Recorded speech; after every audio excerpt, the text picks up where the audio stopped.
Hi hello friends, how are you? ఎలా ఉన్నారు? నేను మీ Kashi Vishwanath, SKC tours and travels. నేనైతే బాగున్నాను, మీరు కూడా చాలా బాగున్నారని నమ్ముతున్నాను. అయితే ఈరోజు టాపిక్ ఏమంటే శ్రీవారి సేవకులు.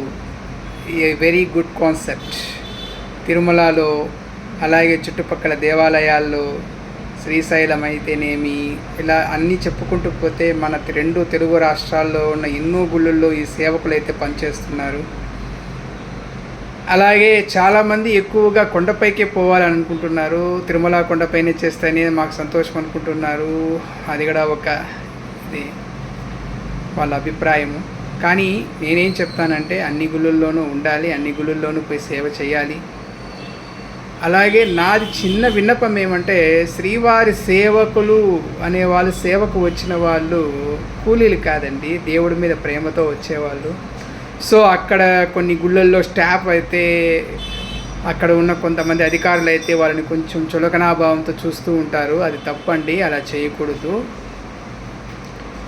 కొంతమంది కొత్త వాళ్ళు వస్తూ ఉంటారు, తెలియని వాళ్ళు వస్తూ ఉంటారు, కొంతమంది భయపడే వాళ్ళు ఉంటారు. సో వాళ్ళకి అనుగుణంగా చేయాలి. కొంతమంది ఏజ్డ్ పీపుల్స్ కూడా వస్తుంటారు. వాళ్ళు రోజు మొత్తం చేయాలంటే వాళ్ళ వల్ల కాదు కదా.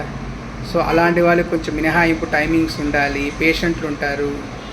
సో నేనేమంటున్నానంటే, అధికారులు కొంచెం ఆలోచించి ఆచితూచి వచ్చే సేవకులు గౌరవం తీసుకుంటూ, కొంతమంది స్టాఫ్, నేను అందరూ చెప్పడం లేదు,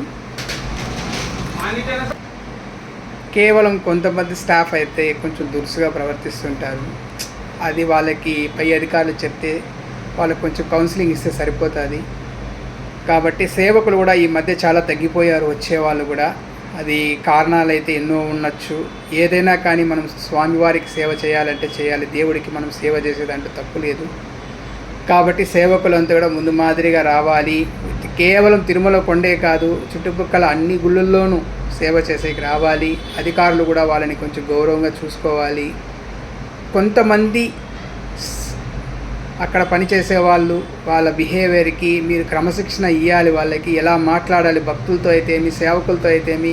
నేను చెప్పే సేవకులనే కాదు, భక్తులతో కూడా చాలా దురుసుగా ఉంటారు. అటువంటి వాళ్ళకి మీరు కౌన్సిలింగ్ ఇచ్చి వాళ్ళకి ఎలా మాట్లాడాలి భక్తులతో అనేది నేర్పించి తగు చర్యలు తీసుకొని సేవకులు గౌరవం ఇస్తారని, అలాగే సేవకులు అందరూ ముందు మారి రావాలని కోరుకుంటూ, ఆశిస్తూ, సర్వే జనా సుఖినో భవంతు, లోకా సమస్త సుఖినో భవంతు. Thank you.